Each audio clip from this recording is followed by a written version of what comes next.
Muchas gracias, está muy bien. Justamente con, con el señor Wilman García yo hago algunos papers, ¿no? Algunas publicaciones sobre estos temas y variogramas en temperatura y varios temas. Y justamente se evalúa esto, ¿no? Los climatogramas que debe estudiar con él. Muchas gracias. Ahora sí, su turno de George Bryan Mérida, por favor. Ahí está George, lo veo, pero está su micrófono apagado. Buenas noches, ingeniero. Sí, estoy acá. ¿Te dicen George o Brian? La conexión está baja. George, George. Ya. A Ya, la ver, conexión cuéntanos, está un poco estimado baja, George. así que si Ya, pongo ya. la cámara puede que se lente y ahí se prueba en una reunión anterior. No hay problema si No la te tengo preocupes. así en este momento. Ya. Ya, muy bien. Bueno, respondiendo a Cuéntame la un pregunta que le poquito. hizo a mis compañeros. Sí, sí, Hola, por favor, ¿se adelante. oye, verdad? Sí, adelante, por favor. Ya. Yo tuve viajes a La Paz, también me encuentro en este momento en Cochabamba. He visto la variabilidad climática presente, tanto en precipitación como en temperatura.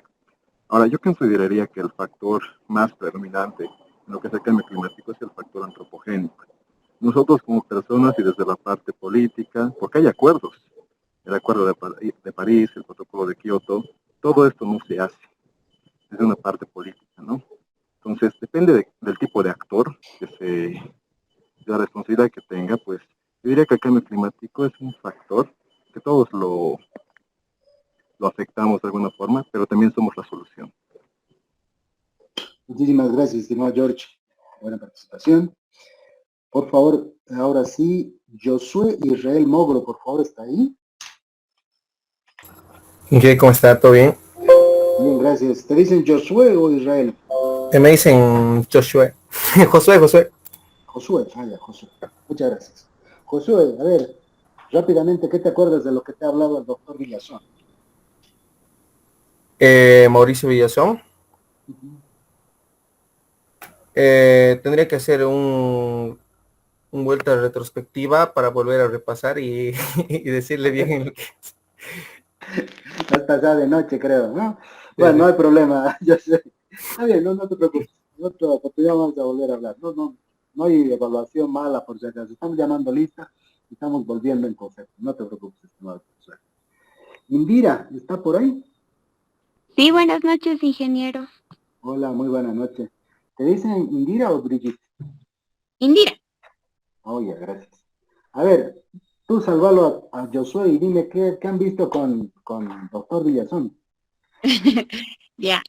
Bueno, estábamos primero haciendo un análisis, ¿no? Todo lo que ha sido la variabilidad del cambio climático, que, o sea, inicialmente hemos estado analizando algunos programas y planillas que él mismo elaboró, ¿no?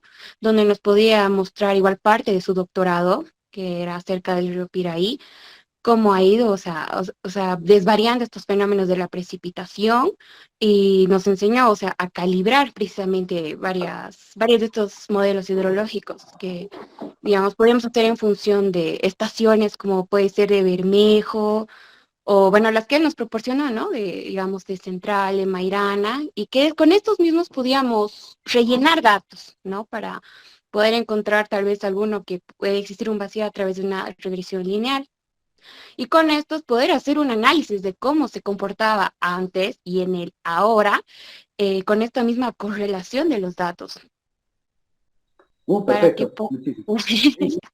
súper genial.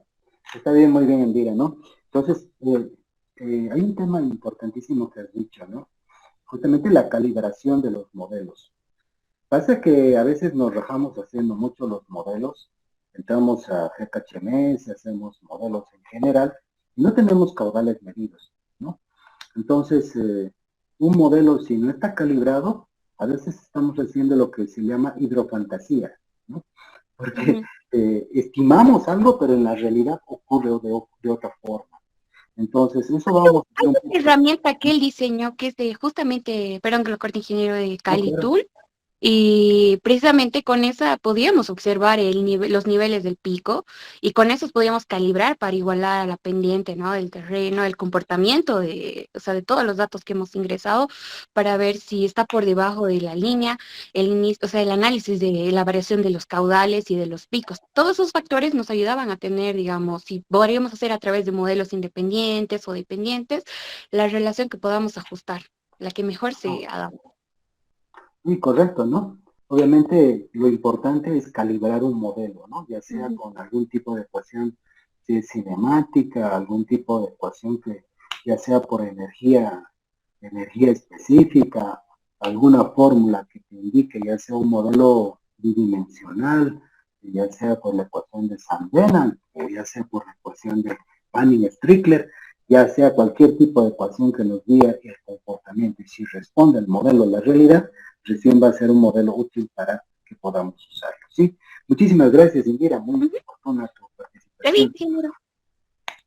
José Herbert, ¿está por ahí? Sí, Inge, buenas noches. Buenas noches, ¿te dicen José o Herbert? José. A ver, José, cuéntanos, a ver, algo importante que hayas visto en los anteriores módulos, que te haya llamado la atención. Que el cambio de temperatura y con el ingeniero Willman, que puede generar eventos extremos, y también que con el ingeniero Villación, con el doctor, el manejo de los modelos que podemos observar con cada modelo, como el Calitool, la calibración de los ecosistemas que tenemos, y de acuerdo a las estaciones que tenemos podemos ya generar, así como dijo compañera, que rellenar algunos datos de algunas estaciones que no tenemos datos, y así genera una regresión lineal y podemos ya sacar ya de diferentes estaciones ya los datos que no existen. Exactamente, a veces hay que hacer curvas, ¿no? De regresión para ver, obviamente, cómo están las estaciones, si son datos reales o algo puede estar pasando con los datos, ¿no? Somos tan dependientes de los datos porque obviamente es el testigo histórico que nos va a permitir un poco predecir y pronosticar el futuro, ¿no?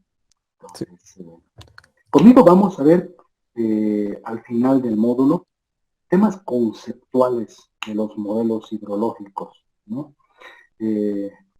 Lo conceptual es fundamental para entender muchos fenómenos. Ya lo decía a un principio, muchas veces modelamos porque nos queremos hacer un modelo, digamos, porque nos gusta la matemática y la física. Pero estos modelos tienen que tener un fin, ¿no? Por algo estamos buscando un modelo, ¿no? Y obviamente un modelo es una representación de un sistema, una representación simple de un sistema, pero que describa sus componentes de forma completa. Ese es un término muy, muy importante y eso al final del módulo lo vamos a ver conmigo, ¿sí? Muchas gracias, estimado José. Ahora vámonos con Felipe Puma. Felipe, ¿estás por ahí? Buenas noches, Inge. Aquí presente. Hola, Felipe. Gracias. Felipe, ¿qué nos puedes decir de lo más interesante que hayas visto en los anteriores módulos?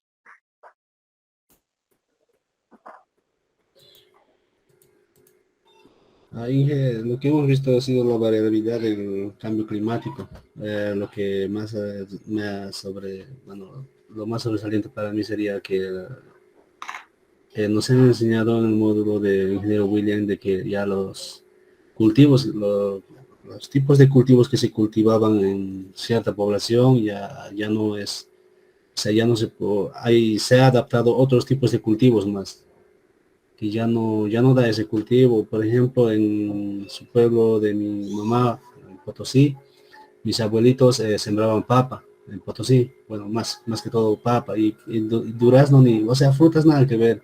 Y ahora cuando ya fui a visitar, ya todos tienen duraznos. Y ese es el cambio climático. Sí, ¿no? A veces hay oportunidades que genera el cambio climático. Gracias, estimado Felipe. Y justamente Wilman es ingeniero agrónomo, ¿no? Que tiene mucha experiencia en estos temas, entonces seguro ha sido muy interesante escucharlo en estos temas de variabilidad y cambio climático. ¿Está Talía por ahí? ¿Talía Quispe? Sí, jefe, buenas noches. Hola, Talía, a ver, cuéntanos, ¿qué es lo más bonito que has visto de los anteriores módulos o qué es lo que más te ha impresionado de los anteriores módulos?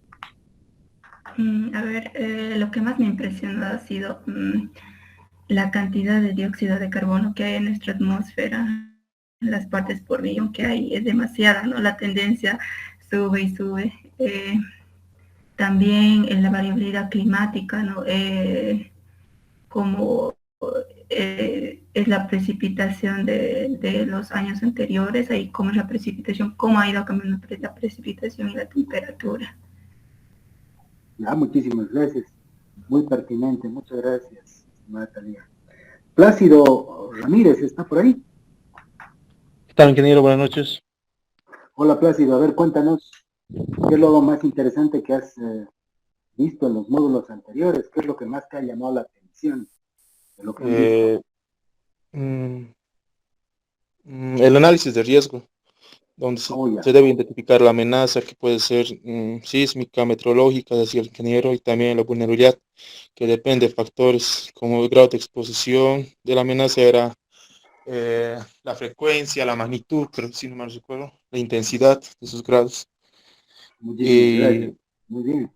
Ya, Adelante, y adelante. también cómo variaba, ¿no? El balance hídrico dependiendo del cambio climático en las precipitaciones. Muchísimas gracias, señor Plácido. Muy, muy oportuno también. Nelly Ramos, ¿está por ahí? Buenas noches, Inge. Sí, aquí estoy. Hola, Nelly. A ver, cuéntanos qué han visto en el módulo 1 con el ingeniero Castor.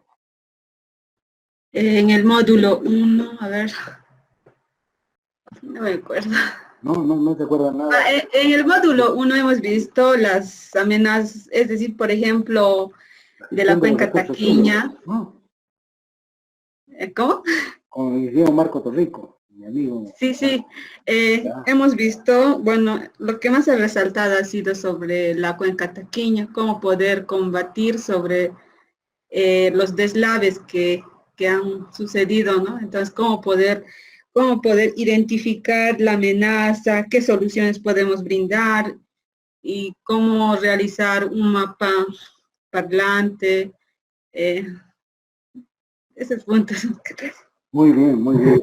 Justamente me estaba olvidando del ingeniero Marco Torrico, ¿no? Una persona que tiene mucha experiencia en estos temas. Y estaba muy bien. Sí, gracias, estimada Nelly. Ahora Mauricio Rivera está por ahí. Buenas noches. Ahí lo veo.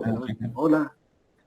Buenas noches. ¿Qué puedes añadir a lo que nos ha indicado Nelly, estimado Mauricio? A ver, cuéntanos. Justamente me hizo recordar sobre los mapas, ¿no? Los mapas de riesgo, de vulnerabilidad. Y no recuerdo mucho del módulo 1. Ahorita mismo. Yo siempre les digo a mis estudiantes, ¿no? Materia aprobada, materia olvidada. Mentira. Sí, espero que no. Espero que no, y con mi módulo no va a ser así. Vamos a profundizar muy bien, ¿sí? Eso espero, ¿no? Con todo cariño. David está por ahí, David Romero, David Yosimar. Buenas noches, ingeniero, ¿cómo está? Buenas noches, ¿te dicen David o Yosimar? David, más David. Más David, muchas gracias. A ver, David, cuéntanos qué han visto en el módulo 4. Los indicadores del cambio climático, ingeniero, hemos visto un poquito en profundidad, el punto fuerte que ha tocado la ingeniera ha sido el poder ver el programa del WIP, poder modelar en WIP, realizando acerca de una cuenca. Dentro de la cuenca podíamos ver la afectación de la variabilidad climática que podía existir. Perfecto, sí, muy oportuno el modelo WIP. Y obviamente es el modelo que ha sido adoptado por el Ministerio de Medio Ambiente y Agua en Bolivia para hacer el balance hídrico nacional y también los escenarios de nuestro país sobre cambio climático. Muchas gracias, estimado David. Está Joaira Wendy Silvestre. Buenas noches, ingeniero. Hola, buenas noches. ¿Te dicen Joaira o Wendy? Wendy, porque Joaira se equivoca mucho. Joaira. ¿De dónde es tu nombre, Yoguaira? No sé, mi mamá se ha inventado. Yo, Guaira, Guaira es viento, ¿no? Sí. Guaira, sí. Pero yo no sé, es una combinación. Bueno, estimada Wendy, cuéntanos un poquito, a ver, ¿qué es lo que más te ha impresionado de los anteriores módulos, aparte de lo que han expresado tus compañeros, por favor? Tal vez la parte de que se pueden descargar datos, y era lo que nos enseñó la ingeniera Roxana, pero no, simplemente nos dijo que se podía descargar datos de una página con un programa, cosa de generar escenarios de cambio climático para un balance hídrico. Correcto. Y obviamente hay datos de modelos de circulación global, y obviamente eso ya se puede hacer un downscaling a los datos locales, ¿no? Y claro que eso hasta el informe AR5, la AR6 tiene alguna información que todavía se está generando, ¿no? Anomalías de la precipitación, ¿no? Gracias, estimada Wendy. Por favor, Juan Daniel Silvestre, ¿está por ahí? Muy buenas noches, Inge, sí, estoy aquí. ¿Te dicen Juan Daniel o Juan Daniel? Daniel. Daniel. Sí. Daniel, a ver, cuéntanos sucintamente qué es lo que más te ha impresionado de los módulos anteriores. Uno de los temas que más me ha impresionado es los temas glaciares, ¿no?, que tenemos en el mundo, y temas del deshielo, que cada vez, ¿no?, está aumentando el volumen. Como la Tierra ya un mayor volumen tenemos en agua, entonces cada vez que hay un deshielo sube, ¿no?, por centímetro el nivel del mar y todo eso. Entonces, y esto es a causa, ¿no?, de las altas temperaturas y cómo está enfatizado, ¿no?, con el cambio climático. Perfecto, muchas gracias, Daniel. Denise Gabriela Urquidi, ¿está por ahí? Sí, buenas noches, Inge. Hola, ¿te dicen Denise o Gabriela? Más que todo, Gabriela. Ya, Gabriela, ahora cuéntanos, a ver, ¿sobre qué más o menos vas a hacer tu asignación final de trabajo? Bueno, he escogido la producción de sedimentos. Y me llamaba la atención lo que usted va a avanzar, ¿no? Lo que es el modelo SWAT, si no me equivoco.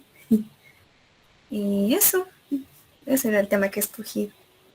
Perfecto, sí, justamente vamos a verlo de forma general, el modelo SWAT, el Soil and Water Assessment Tool, ¿no? Un modelo, es un módulo del ArcGIS y que sirve obviamente para la evaluación de suelo y agua, ¿no? Es un modelo continuo, ¿no?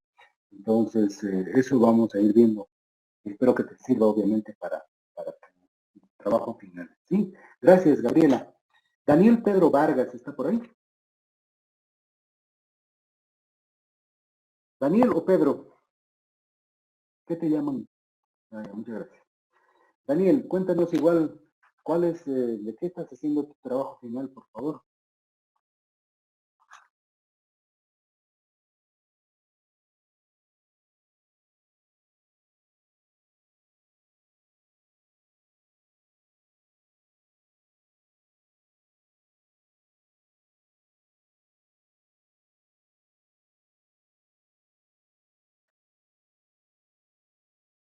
Agua gris, ¿no?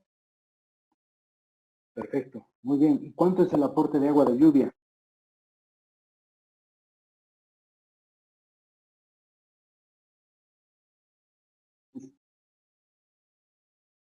Sí, es muy bajo. Te comento que en general los proyectos de aprovechamiento de aguas grises en todos los edificios, la precipitación no tiene tanta importancia, sino más la recirculación de aguas grises. Justamente por eso iba mi pregunta, ¿no? Muchísimas gracias, no, Daniel. Jessica Helen Villegas, ¿está por ahí? Buenas noches, ingeniero. Estoy aquí presente. Hola, ¿te dicen Jessica o Helen? Helen me dice. Ya, muchísimas gracias, Helen. Cuéntanos también de qué se trata tu trabajo final, por favor. Mi monografía trata de Plan de Gestión Integral de Recursos Hídricos del municipio de Sipe, del Valle Bajo de Cochabamba. Oh, está muy lindo tu tema, ¿no? Obviamente Sipe tiene dos lindas cuencas, como obviamente son el Bioma y el Pancuruma, ¿no? Y obviamente hay que hacer la evaluación desde la parte alta, indudablemente, y esta gestión. Muy oportuno, yo he trabajado mucho tiempo en cuencas, entonces conozco ese tema. Muchas gracias, estimada Helen. A ver si después podemos compartir algunas apreciaciones o impresiones del manejo de cuencas y la gestión del agua en estos lugares que son tan interesantes. ¿Sí? Bueno, hemos estado haciendo esta primera parte de presentación sobre justamente esta temática de lo que es lo que he estado viendo en los módulos anteriores, ¿sí? En la posibilidad de recordar un poco los conceptos y esta como una clase inicial para poder ir recordando esto, ¿sí? Bueno, les comento que normalmente, yo soy docente hace mucho tiempo y lo que busco siempre es la participación activa de los estudiantes, solamente así yo garantizo de que ustedes puedan aprender, ¿no? Entonces, sí, voy a pedir que estén bastante activos en clases normalmente y obviamente va a ser muy participativo porque muchos de ustedes tienen una percepción bastante interesante y hay conocimientos que podemos compartir sobre lo que es el cambio climático, la adaptación y la mitigación, que es justamente el fin de este módulo que estamos estudiando, ¿sí? Bueno, algunas consideraciones y reglas básicas para comenzar y para tener este módulo, ¿sí? Bueno, yo les voy a, bueno, yo todavía estoy dando clases, entonces tengo algunos temas, por lo menos esta semana, en referencia a que no siempre vamos a empezar a las 7 en punto, porque yo todavía estoy terminando de dar clases en una universidad, pero les voy a decir exactamente a qué hora les pido que se conecten, por favor, ¿no? Entonces sí, les pido que estén puntuales y que empecemos. Hoy día hemos empezado relativamente bien, pero les pido que sí estén con la posibilidad de que en cualquier momento yo les llame y por favor respondan, ¿sí? Pasa que, bueno, 2 años de pandemia, uno se da cuenta que muchos se encienden, se conectan, apagan la cámara, apagan el micrófono y se van a ver la novela, ¿no? Y obviamente por eso no tenemos resultados, entonces sí voy a pedir que estén bastante activos en algún caso y los voy a llamar indistintamente y sí, aprovecharemos las clases, ¿sí? No van a ser el total de las horas completas, pero sí, obviamente, en el momento que estemos les pido su mayor atención para que ganemos la mayor profundidad de lo que estamos, ¿sí? Un tema importante es la igualdad de género, igualdad, no equidad, igualdad, hombres y mujeres iguales, obviamente, como lo manda la Constitución y también los Objetivos de Desarrollo Sostenible, ¿no? Y también vamos a tener participaciones, discusiones, disentimientos de todo tipo, que siempre sean constructivos, ¿no? Eso es importante. Yo soy un facilitador de su conocimiento y obviamente, como les decía, ustedes tienen el conocimiento y también quiero que esto se pueda visualizar, ¿sí? Sí, les pido que estén conectados con la cámara, puede estar apagada, no hay problema, y viendo estos temas que están conectados de diferentes lugares donde no siempre hay una buena conexión. No hay ningún problema, entonces que estén con su cámara apagada, no hay problema. Después sí va a haber trabajos donde les pido que pongan su opinión principal sin hacer ingeniería del mouse, que es copy-paste, ¿no? Y obviamente les pido que estén siempre con buena energía, que se tomen un cafecito antes de clases o agüita o lo que quieran, una fruta para estar con la mejor energía positiva y tengan el mayor beneficio de estas clases que las he preparado con mucho cariño para ustedes, como siempre, ¿sí? Bueno, a ver, vamos en tema, vamos de una vez a algo que tal vez ya lo han visto o tal vez no lo han visto con mis otros colegas que los respeto y los admiro a todos, ¿no? Casi a todos los conozco, solamente a la ingeniera Rosemary no he tenido la oportunidad de trabajar con ella, pero con todos los demás ingenieros que han estado con los docentes he trabajado con ellos, así que siempre orgulloso de haberlos tenido como colegas, ¿sí? Pero algunos temas que quiero ver si es que han llegado ya con ellos, ¿no? Primero, hay que entender que el cambio climático es un problema importado. ¿Por qué? Porque Bolivia apenas genera una centésima de porcentaje de los gases de efecto invernadero, ¿sí? Entonces, aquí está uno de los temas interesantes. Bolivia apenas emite el 0.01% de los gases de efecto invernadero. Obviamente porque somos un país de tercer mundo, porque obviamente nuestra industria no está demasiado desarrollada, etcétera, etcétera. Pero, al mismo tiempo, nuestro país es el 10º país más vulnerable del mundo, justamente en términos de cambio climático, ¿no? Entonces, aquí demostramos unas falencias muy, muy grandes y hay una deuda histórica de los países contaminantes sobre nosotros que tenemos este problema importado, ¿no? Entonces, obviamente, aquí, ¿cómo obligamos, comprometemos a los países contaminantes a que cierren sus chimeneas y reduzcan los gases de efecto invernadero? ¿Cómo podemos equilibrar esta deuda histórica y una justicia climática? Porque estamos viviendo problemas que otra gente, otros países lo cometieron, ¿no?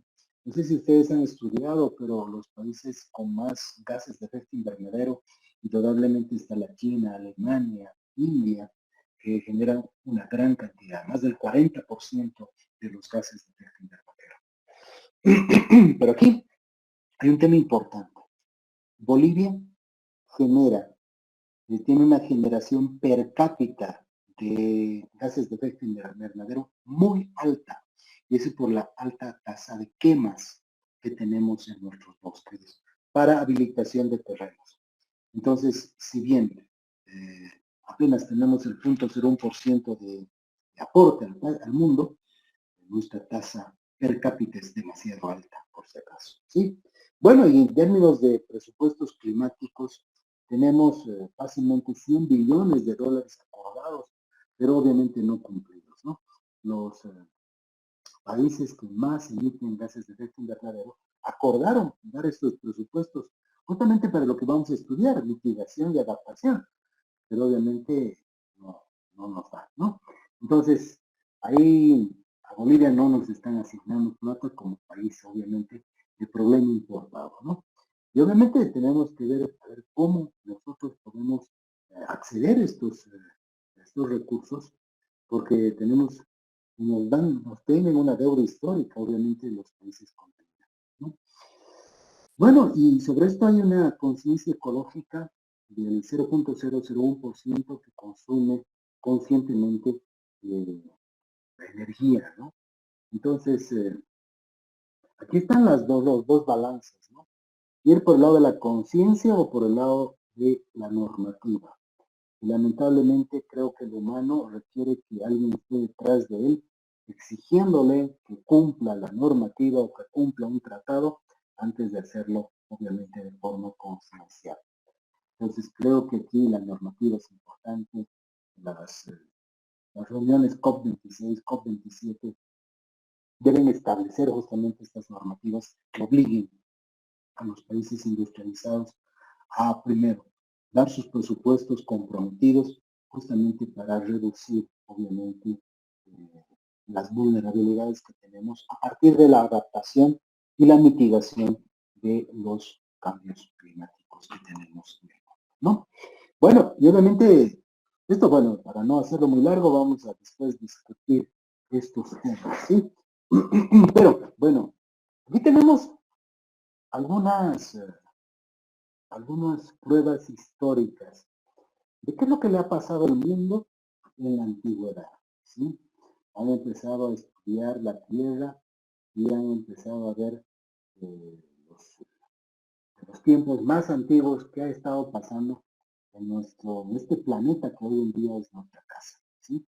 Entonces, a partir de estos testigos, se ha empezado a determinar esta gráfica, ¿no? No sé si la han visto esta gráfica. ¿Alguien me puede decir si han visto esta gráfica antes?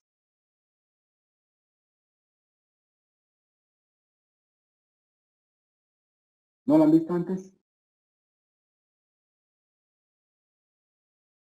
No, ingeniero. Bueno, deberían haberla visto. Esta es la temperatura del planeta. Esta es la temperatura del planeta desde, obviamente, las épocas muy, muy antiguas, ¿no? Desde el Pérmico, las glaciaciones iniciales, está el Paleoceno, el Oligoceno, el Mioceno. Y el cambio climático no es un tema nuevo para nuestro planeta, les cuento. Ya 500 años, ¿no? Antes de la historia, ¿no? Millones de años estamos hablando, las variaciones climáticas incluso estaban sobre los 14 grados y después los procesos de glaciación nos generaban -4 grados térmico, ¿no? Entonces estamos hablando de hace 500 millones de años que la Tierra tenía mucha variación climática ya en ese tiempo, ¿no? Ya después en el Paleoceno igual hubo elementos de calentamiento muy fuertes y después obviamente en el Mioceno y todo eso empezaron a existir también algunos enfriamientos, ¿no?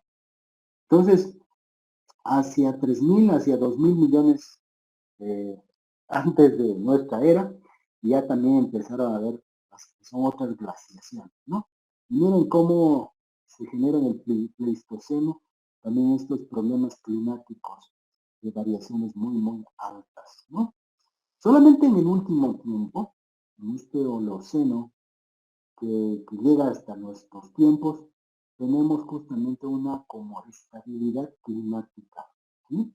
Pueden ver aquí cómo en los últimos 10 millones de años estamos más o menos teniendo una estabilidad climática. Pero en el último tiempo se está acelerando mucho nuestro crecimiento de la temperatura, ¿no?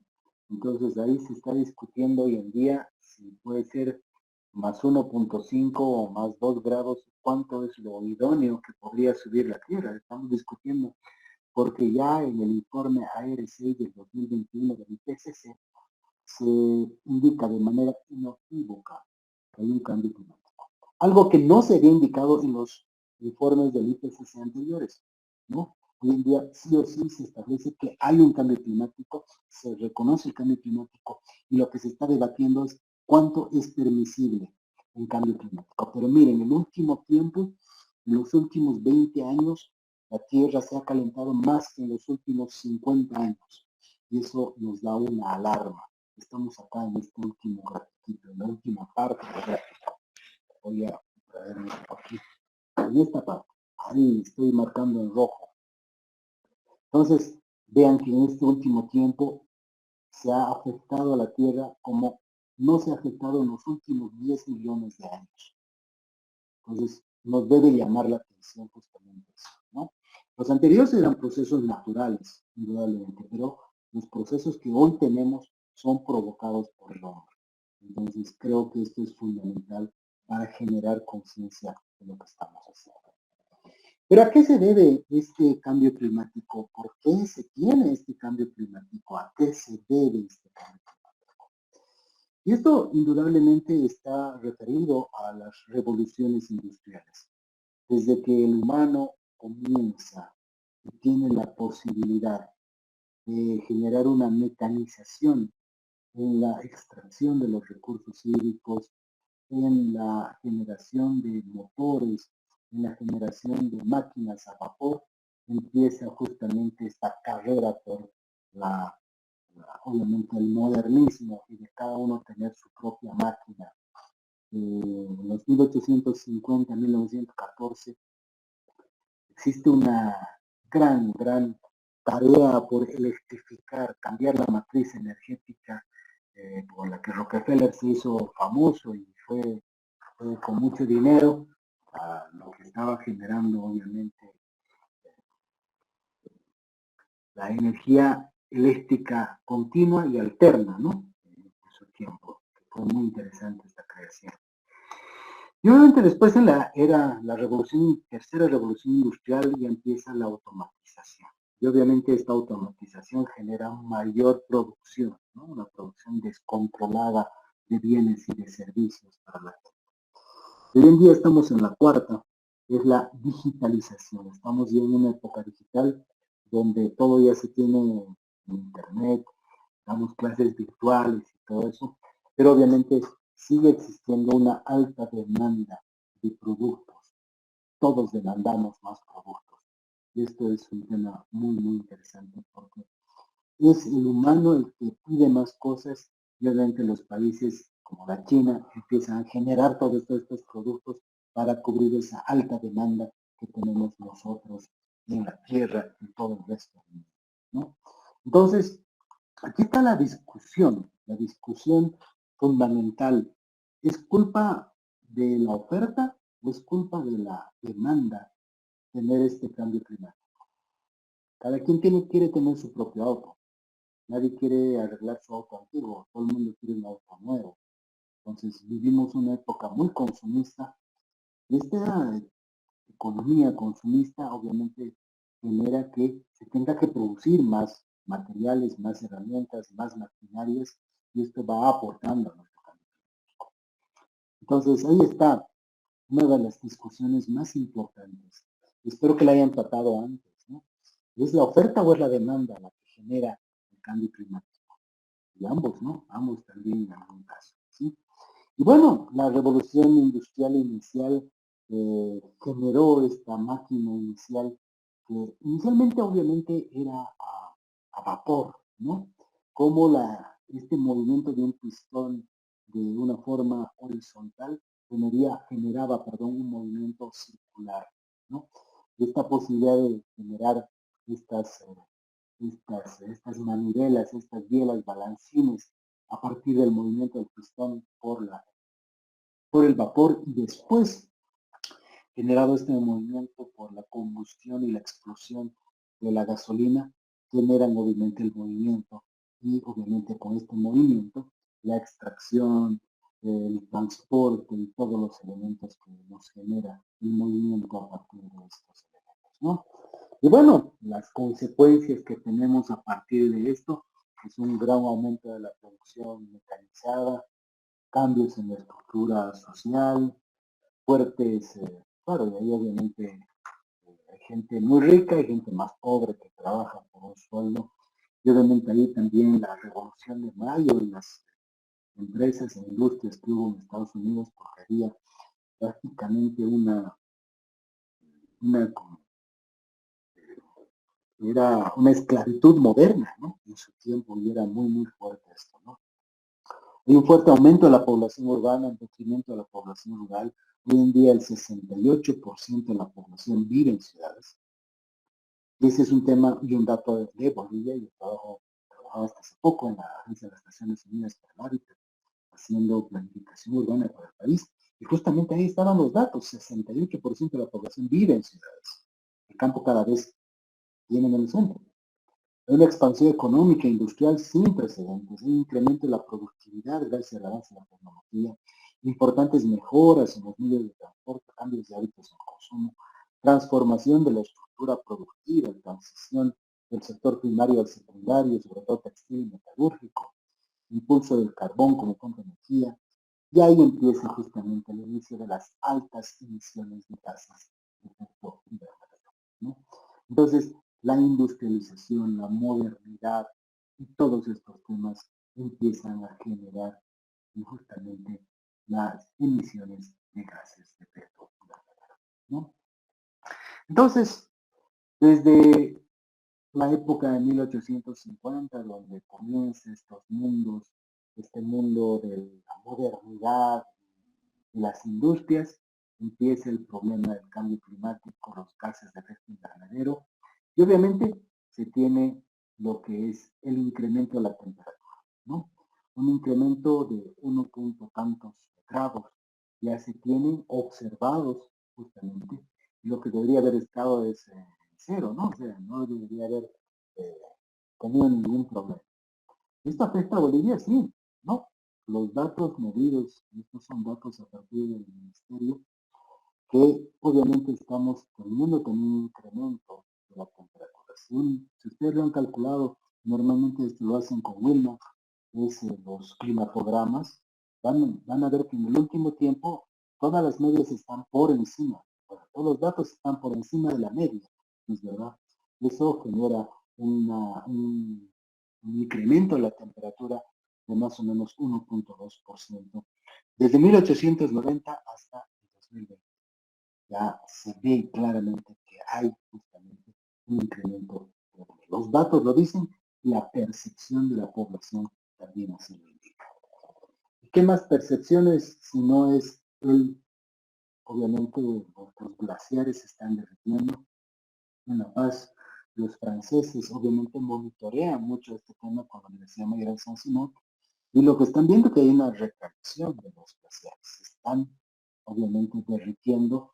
Y esto, como decía uno de sus compañeros, está generando que haya más agua y obviamente genere mayores inundaciones en otros lugares. Es un tema bastante complicado, ¿no? Entonces, de aquí podemos ver ya no solamente estos temas que van generando el incremento de la temperatura, sino empezamos a ver impactos sobre los ecosistemas, ¿no? Impactos del cambio climático que se van viendo obviamente en la recarga de aguas subterráneas, la disponibilidad de suelos fértiles, la biodiversidad, la desertificación de los suelos. ¿Qué es la desertificación? Es los suelos que no tenían una condición de desiertos van teniendo esta condición. Obviamente por el cambio climático, por las prácticas y por todo lo que está haciendo el humano, ¿no? Estamos desertificando los suelos, ¿no? Entonces se van viendo estos impactos sobre los servicios ecosistémicos. Ya la producción de alimentos no es la misma, los cultivos se van haciendo más difíciles de hacer, obviamente se van teniendo patógenos más difíciles de controlar. Eso genera que tengamos que aplicar más pesticidas. Estos pesticidas generan problemas sobre la salud de las personas. Hay efectos posteriores sobre la generación de cáncer en las personas, problemas estomacales, daños al agua, contaminación. Entonces sí estamos en una espiral, obviamente, que nos está llevando a dañar todo lo que tenemos, ¿no? Hay impactos en la extracción de los recursos naturales, agricultura, pesca, silvicultura, impactos en el procesamiento de los recursos naturales. Entonces, estamos viendo menores rendimientos, pobreza, problemas que van generando, obviamente, en los ámbitos sociales, más, obviamente, migraciones de la población rural a urbana, porque los suelos ya no saben cuándo sembrar, ya lo decía su compañero, ¿no? No se sabe si van a sembrar papa, si van a sembrar flores, si van a cultivar hortalizas, ya no se sabe. Y esta variabilidad hace que la gente tenga que salir del campo e ir a buscar un trabajo en la ciudad, o ser itinerante, ¿no? Poner su cultivo, pero por si acaso ir a la ciudad a trabajar o tener un socatito de coca en el Chapare e intentar vivir con todo esto, ¿no? Entonces, obviamente, la gente tiene una capacidad de resiliencia y obviamente esto genera también problemas culturales porque debe obligar a la gente a salir de su recinto para buscar mejores días para él y para su familia, ¿no? Entonces, esto se ve mucho más en, obviamente, grupos vulnerables, ¿no? Personas de línea de pobreza.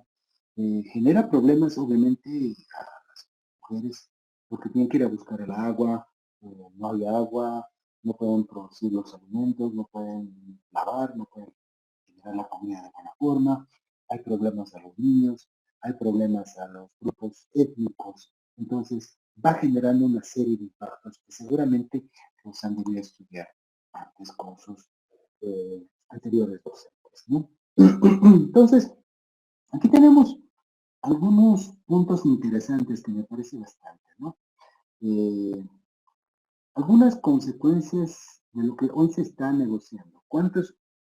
¿Qué pasaría si sube 1.5 grados o si sube 2 grados el cambio o la temperatura a nivel global en nuestro país, digo, a nivel mundo hasta el 2050? Ahorita ese es el debate, ¿no? Si sube 1.5 grados, más del 70% de los arrecifes morirán. Si sube más del 2%, se perderán prácticamente todos los arrecifes. En temas de insectos, se perderá la mitad de su hábitat, con 1.5. Con 2% la probabilidad de que se pierda la mitad de su hábitat se duplica, imagínense. O sea, no es una regresión lineal el aumento de la temperatura que podría en una línea uno estimar, sino es exponencial la pérdida de algunos temas. En temas de cultivos, cereales y ganadería, se pierde la productividad por cambios de temperatura y la variabilidad en lluvias, aumentaría la pérdida de la productividad, ¿no? Entonces, haciendo más difícil hacer una producción sostenible. En personas o áreas vulnerables costeras, más de 6 millones que viven cerca de estas áreas, cerca de áreas costeras, ya no podrían vivir, tendrían que moverse, y si fuera 2%, más de 10 millones de personas estarían afectadas o serían vulnerables por estos efectos del cambio climático. Personas que viven en costas, obviamente, ¿no? Y en Holanda y en lugares de Países Bajos mucho más.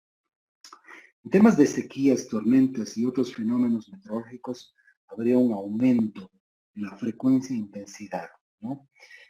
Habría más vientos huracanados, como vemos en Cochabamba, ¿no? Vientos fuertísimos. Aumentaría la probabilidad de frecuencia e intensidad. Entonces, miren, esto es lo que estamos viviendo, lo que ya empezamos a vivir, y al 2050 si sube 1.5 grados o 2, podría ser mucho más, se exacerbaría mucho más estos temas.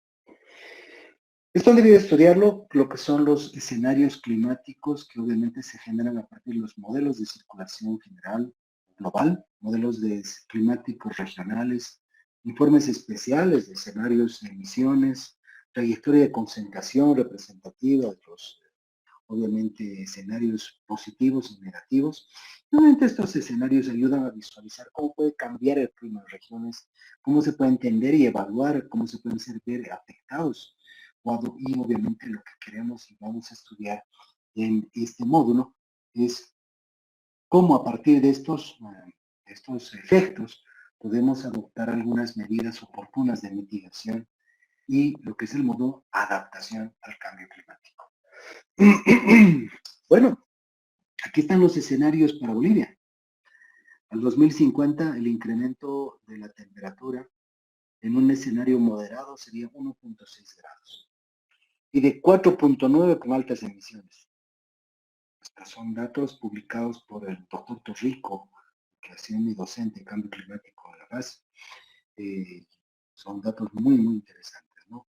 Entonces, los eventos climáticos extremos serían más frecuentes, habrían mayores inundaciones, más sequías, más heladas, más granizos, más vientos fuertes en los valles. El trópico de Cochabamba antes no se sabía de vientos huracanados y en los últimos tiempos es bastante frecuente sentirlos, ¿no? Y quejas que se hacen a los COEs municipales y departamentales. Los sistemas productivos de alimentos e infraestructura podrían verse severamente afectados. Las precipitaciones variarían en un rango mucho mayor. Y obviamente esto ustedes ya lo han ido viendo y esto es lo que va a pasar en nuestro país. Haber un cambio en la temporalidad, intensidad y distribución de la precipitación. Estamos el 21 de noviembre y no tenemos ni siquiera una buena lluvia para ir a preparar el suelo. Reducción de las obras de regulación. No habría agua en los embalses, habría retroceso en los nevados, deterioro de bofedales en el altiplano, humedales. Habría una mayor vulnerabilidad hídrica, podría incrementarse a causa del incremento de las temperaturas. Mayor evaporación, podría incrementarse los incendios forestales en zonas tropicales, así como los desplazamientos de especies en otras regiones. Y obviamente esto genera otros temas como patógenos, enfermedades y vectores que se podía tener incidencia en las nuevas zonas. Imagínense que hace un año un poco más, la cooperación coreana me contrata para evaluar y tener la posibilidad de empezar a regar el arroz. Sí, cuando me preguntan los coreanos, y en Bolivia, ¿cuál es la experiencia del riego de arroz? Yo les digo, en Bolivia el riego se hace pues en el altiplano, en los valles y el Chaco. No se riega en el trópico, no se riega en los llanos. Todos los cultivos en los llanos son secanos por la alta precipitación. Normalmente el balance hídrico da exceso de precipitación para los cultivos. Y ahí me dicen, tenemos que empezar a evaluar justamente tener posibilidades de riego o tener algún tipo de suministro de agua para el arroz, que es altamente consume mucha agua, 18.000 metros cúbicos por hectárea. Es muy, muy requeriente, por eso siempre se lo inunda. Imagínense que estamos empezando a evaluar estos temas. Regar el arroz, imagínense, en nuestro país. Entonces, hay temas que empiezan a ser bastante complicados, ¿no? Aquí hay un punto interesante, dice, Bolivia está sintiendo los efectos del cambio climático, la inseguridad alimentaria y del agua, los desastres naturales son más frecuentes, tienen mayor impacto, como sequías e inundaciones, el aumento del número de incendios forestales, la propagación de enfermedades transmitidas por vectores a zonas nuevas apuntan a estos cambios. A pesar de tener una exposición del nivel medio, Bolivia es uno de los países latinoamericanos más vulnerables al cambio climático debido a su deficiente capacidad de adaptación. Esta baja capacidad se debe a la alta dependencia económica de la agricultura, el bajo Producto Interno Bruto, la deficiente coordinación interinstitucional, ya lo decía uno de sus compañeros, ¿no? Hay políticas que no se hacen, no se llevan a cabo. Y obviamente esto tenemos que ir ordenando el Estado para que desde la cabeza hasta el último ciudadano seamos conscientes de todos estos temas, ¿no? Y obviamente hay altos niveles de pobreza, desigualdad, también de desarrollo humano, ¿no? Entonces, esto es un punto importante que podemos ir viendo.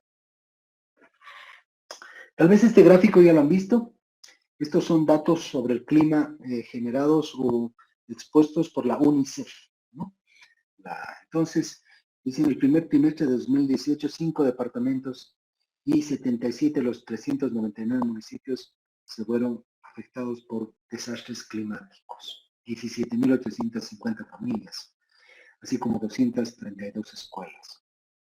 36.7% de los niños bolivianos indígenas tuvieron, obviamente, afectación también.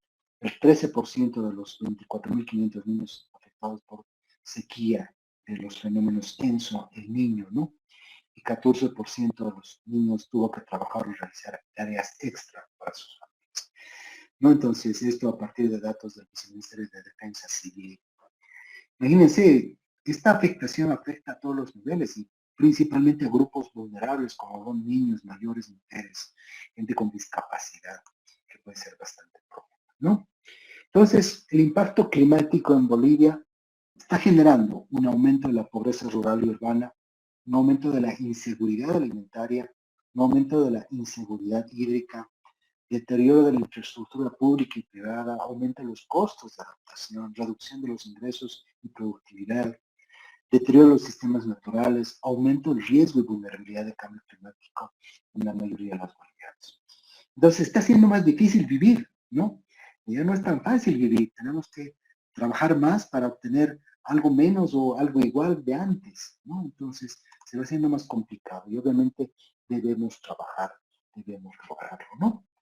Bueno, entonces, el cambio climático, obviamente, y la variabilidad climática son conceptos que han debido estudiar.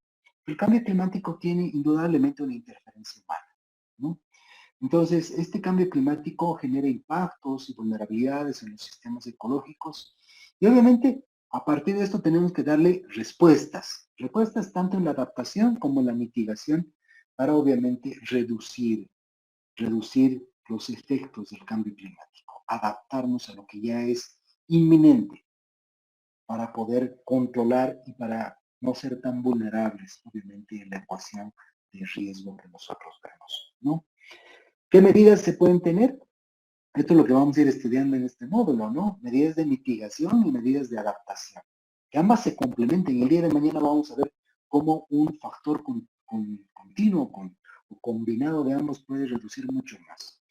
Los de mitigación están la reducción de gas de efecto invernadero, captura de carbono, uso de energías renovables, transporte urbano sostenible, adaptación. Vamos a estudiar medidas de bioingeniería, bioremediación, reforestación, lo que es diversificación de cultivos, ¿no? Generar la finca productiva, lo que trabajó mucho tiempo Agromic, protección de las infraestructuras, diseñarlas para que sean resilientes al cambio climático y obviamente tener una mejor planes de riesgo, planes de emergencia y respuesta a emergencias para poder reducir o mitigar estos efectos del cambio climático.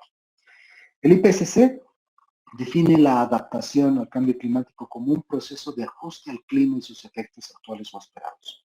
sistemas humanos, adaptación busca moderar o evitar impactos negativos o aprovechar los efectos beneficiosos. Entonces, en la adaptación podemos saber, si sabemos que está cambiando el clima, no solamente podemos adaptarnos, podemos ver qué a partir de la adaptación podemos usar de este cambio climático para que podamos vivir mejor, ¿no? Y obviamente esta resiliencia que vamos a tener para, obviamente, ajustar las velas y aprovechar, obviamente, estos temas, ¿sí? Bueno, esto como una primera presentación que tenemos, obviamente, sobre lo que va a ser este módulo de adaptación a cambio climático.